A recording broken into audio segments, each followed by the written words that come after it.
নবকন্যা রান্নাঘরে সবাইকে স্বাগত।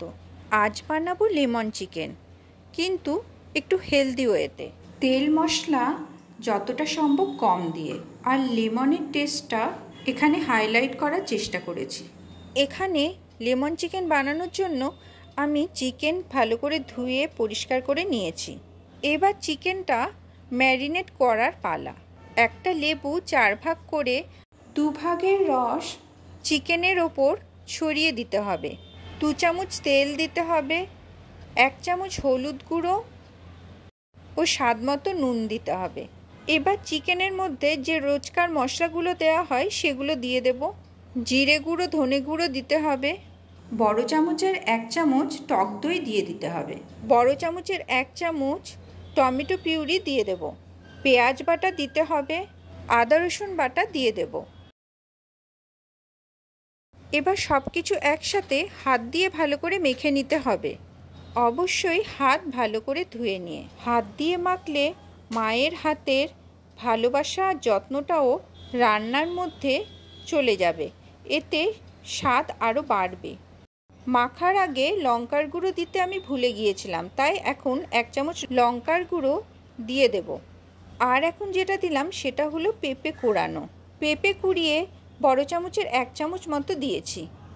কড়াইয়ের গরম তেলে এবার পেঁয়াজ কুচি ছেড়ে দেব ভাজার জন্য। তেজপাতা আর শুকনো লঙ্কা দিয়ে দেব। এই সব কিছু একসাথে লাল করে ভেজে নেব।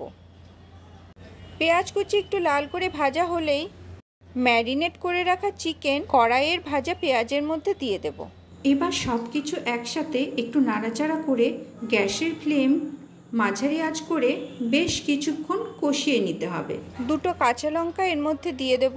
যেহেতু বলেছিলাম চিকেনটা হেলদি ওয়েতে বানাবো, তাই এখানে আলু আর পেঁপে আমি আগে থেকেই সেদ্ধ করে রেখে দিয়েছিলাম। এখানে চিকেনে আমি পেঁপেও দেব। আগেই আমি দেখিয়েছি বড় চামচের 1 চামচ কোড়ানো পেঁপে আমি চিকেনে দিয়েছি।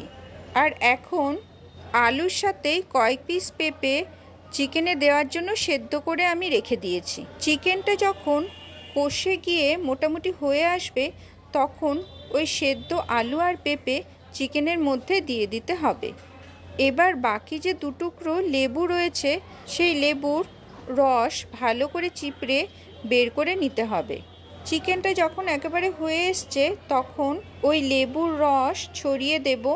যেহেতু অনেকটা লেবুর রস দেওয়া হয়েছে, তাই যাতে টক না হয়ে যায় তার জন্য একটু চিনিও দিয়ে দিতে হবে।